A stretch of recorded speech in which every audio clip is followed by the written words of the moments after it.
akan membahas tentang sel. Ya, sel. Nah, apa sih sel itu? Semua makhluk hidup itu tersusun dari sel. Nah, sel merupakan unit terkecil makhluk hidup. Berarti di dalam sel terdapat bagian-bagian yang berperan dalam melakukan aktivitas hidup sel. Dalam beberapa teori, dua ilmuwan mengemukakan bahwa sel merupakan kesatuan dan unit struktural makhluk hidup.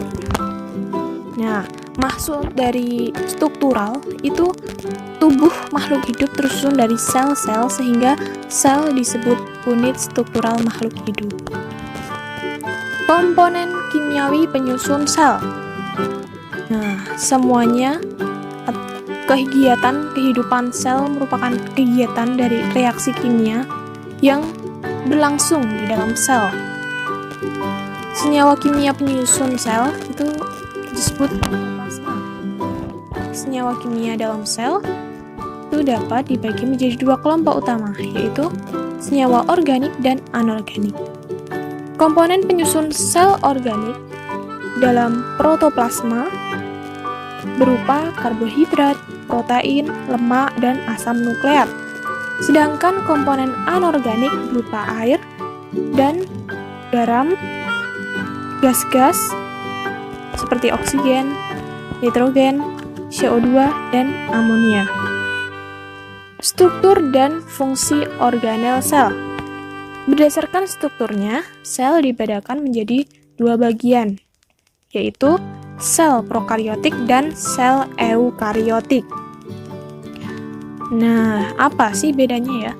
Sel prokariotik itu merupakan sel yang tidak memiliki membran atau selaput, atau biasanya terdapat pada makhluk hidup uniselular atau sel tunggal seperti bakteri, gagang biru, paramecium, nah seperti itu. Sedangkan sel eukariotik itu memiliki membran sel yang melapisi inti sel.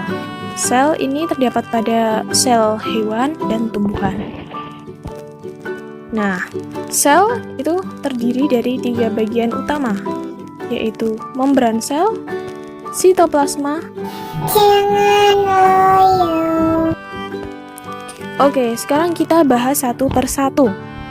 Mulai yang pertama, membran sel atau disebut juga selaput plasma. Nah, membran sel merupakan lapisan pembatas antara isi sel dan lingkungan luarnya. Nah, fungsinya apa? Fungsinya sebagai lalu lintas molekul dan ion secara dua arah. Yang kedua adalah sitoplasma. Sitoplasma itu terletak di luar inti sel. Nah, sitoplasma itu tersusun dari cairan dan padatan.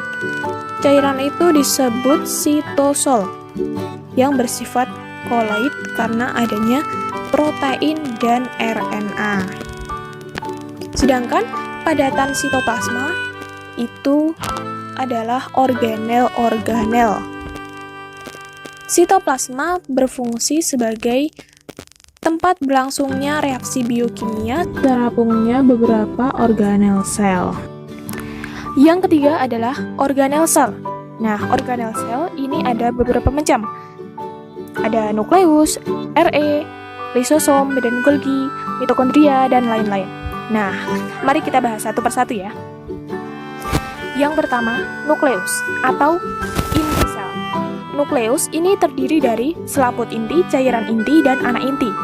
Nukleus berfungsi untuk mengatur aktivitas sel karena di dalam sel itu terdapat kromosom yang berisi DNA untuk mengatur sistemasis protein. Yang kedua, RE atau kepanjangan dari retikulum endoplasma. Nah, RE ini merupakan sistem membran yang berlipat-lipat yang bersatu dengan membran sel dan membran inti. Nah, seperti ini gambarnya. RE dibedakan menjadi dua tipe, yaitu RE kasar dan RE halus. RE kasar itu ditempeli ribosom, sedangkan RE halus itu tidak ditempeli ribosom. RE kasar berfungsi sebagai alat transportasi protein yang disintesis oleh ribosom. RE halus berfungsi menyintesis lipid, fosfolipid, dan steroid. Nah, yang ketiga, badan Golgi. Badan Golgi ini terbentuk seperti kantong pipih, dibatasi oleh membran. Nah, pada sel tumbuhan, badan Golgi disebut diktiosom. Fungsi badan Golgi yaitu 1.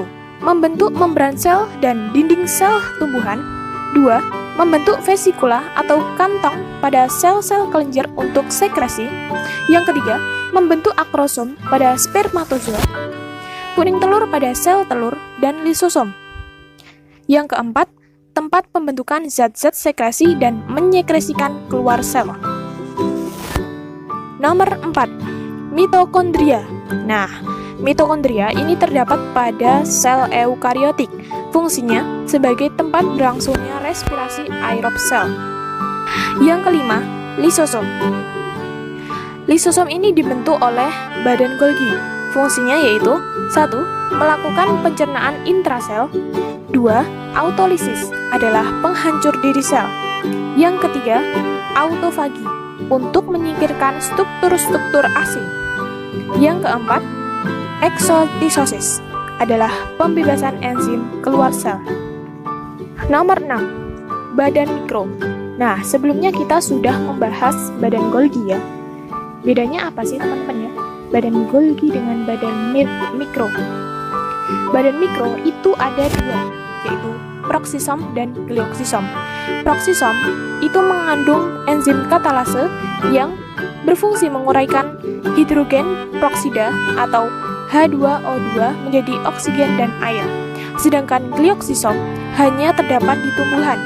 Glioksisom ini mengandung enzim yang dapat mengubah lemak menjadi gula.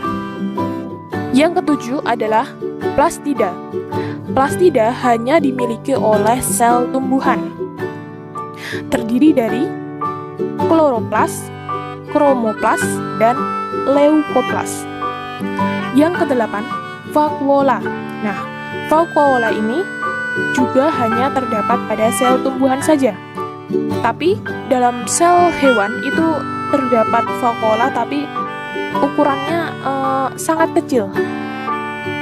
Fungsinya untuk menyimpan alkaloid dan pigmen antosianin, tempat penyimpanan zat, dan tempat penimbunan sisa metabolisme. Yang kesembilan, ribosom.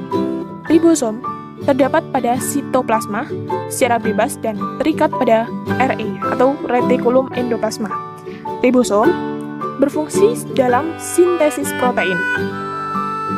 Yang ke-10, sentriol.